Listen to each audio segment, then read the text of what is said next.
লর্ডসে হবে WTC final. কোন team দুটি যেতে পারে এই ফাইনালে? ভারত কি পৌঁছাতে পারবে? What's the path into the final? আচ্ছা, যদি ভারত পৌঁছাতে পারে তাহলে তাদের বিপক্ষে কোন টিম থাকতে পারে? সবকিছুই পুরো ডিটেলসে আলোচনা করব এই ভিডিওতে। তার সাথে থাকবে দিলীপ ট্রফির টুকরো টুকরো সব গুরুত্বপূর্ণ খবর। নমস্কার, আমি প্রীতিশ, আপনাদের স্বাগত জানাই ক্রিকেট স্ট্র্যাটেজিতে। দিলীপ ট্রফির দলে বড় সড় রদবদল। বাংলাদেশের বিরুদ্ধে সুযোগ পাওয়া ভারতীয় দলের ক্রিকেটারদের সরিয়ে নেওয়া হলো দিলীপ ট্রফি থেকে। সেই জায়গায় তিনটি দলের একাধিক নতুন ক্রিকেটাররা যোগ দিলেও শুধুমাত্র ভারতীয় সি দলটি অপরিবর্তিত থাকছে। আর তাই সুযোগ পেয়ে গেল রিঙ্কু সিংহ, শুভমান গিল, KL রাহুল, ঋষভ পান্ত, কুলদীপ যাদব, ইয়াশাসি জয়সওয়াল আর অক্ষর প্যাটেল। এদের আর দিলীপের দ্বিতীয় রাউন্ডে খেলতে দেখা যাবে না। তাই টিম এতে শুভমানের পরিবর্তে ক্যাপ্টেন হবেন মায়াঙ্ক আগরওয়াল। চলুন এবার জানবো আমরা WTC ফাইনালের সিনারিও। তার আগে যদি ভিডিওটি ভালো লাগে তো লাইক করুন, চ্যানেলটি সাবস্ক্রাইব করতে মোটেই ভুলবেন না।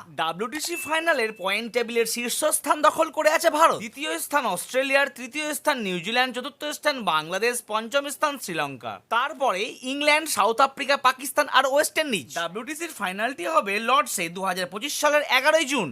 আর এই ফাইনালে তিনটি দলের যাওয়ার চান্স প্রবল, ভারত, অস্ট্রেলিয়া আর নিউজিল্যান্ডের। ভারতের এখনো অবধি 10টি খেলা রয়েছে, বাংলাদেশের সাথে 2টি আর নিউজিল্যান্ডের সাথে 3টি, অবশ্যই হোম ম্যাচ। আর অস্ট্রেলিয়ার সাথে খেলবে অ্যাওয়ে ম্যাচ 5টি টেস্ট। এখানেই সমস্ত সমীকরণ পরিষ্কার হয়ে যাবে। এই 10টি খেলার মধ্যে 5টি খেলা জিতলেই ভারতের ফাইনালে পৌঁছানো একদম পাকা। অস্ট্রেলিয়ার রয়েছে 7টি ম্যাচ, 4টিতে জিতলে তারাও পৌঁছে যাবে ফাইনালে। আর নিউজিল্যান্ডের রয়েছে 8টি ম্যাচ, তাদের ক্ষেত্রে পৌঁছানো একটু শক্ত হলেও 6টি ম্যাচ তারা জিততেই পারে। সেই কোয়ালিটি অবশ্যই নিউজিল্যান্ডের রয়েছে, ভুলে গেলে চলবে না, তারাই কিন্তু ফার্স্ট WTC ফাইনালের উইনার। আর ভারত যদি এবারও পৌঁছে যায় ফাইনালে তাহলে WTC ফাইনাল খেলার হ্যাট্রিক করবে তারা। কিন্তু আপাত দৃষ্টিতে যা মনে হচ্ছে ভারত আর অস্ট্রেলিয়াই খেলবে ফাইনাল। বাংলাদেশের কাছে পাকিস্তান হারায় তাদের স্থান WTC ফাইনালের পয়েন্ট টেবিলের 8ম স্থানে।